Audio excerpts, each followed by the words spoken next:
It was a monumental day yesterday in the case of Adnan Syed, whose story was featured in the 2014 podcast Serial.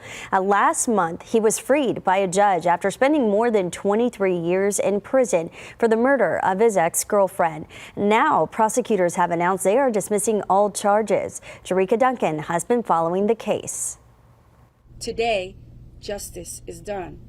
State Attorney for Baltimore City, Marilyn Mosby, apologized yesterday to the families of both Adnan Syed and Hae Min Lee as she announced her office's decision to drop all charges against Syed. He was tried as an adult at just 17 for strangling and killing his 18-year-old ex-girlfriend. But subsequent investigations cast doubts on his conviction. Last month, in a stunning reversal, prosecutors asked a judge to vacate the guilty verdict and release him from prison. They said that in 1999, there were two alternative suspects, both with histories of violence against women and one who even threatened Lee. But that information was never shared with Syed's defense team. The judge agreed and gave prosecutors 30 days to decide whether or not to retry the case. And they're now going one step further, saying that newly tested items from the crime scene exonerate Syed. There was a DNA mixture of multiple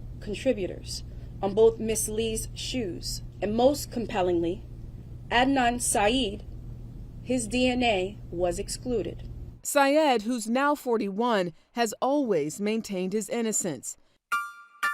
His murder conviction first gained national attention in 2014 when the podcast Serial chronicled his case and some of its irregularities, even featuring an interview with Syed from prison. No one can ever come with any type of proof or anecdote or anything to ever say that I was ever mad at her, that I was ever angry with her, that I ever threatened her. Meanwhile, an attorney for the family of Hae Min Lee expressed their disappointment at what they call the prosecution's sudden reversal of Syed's conviction.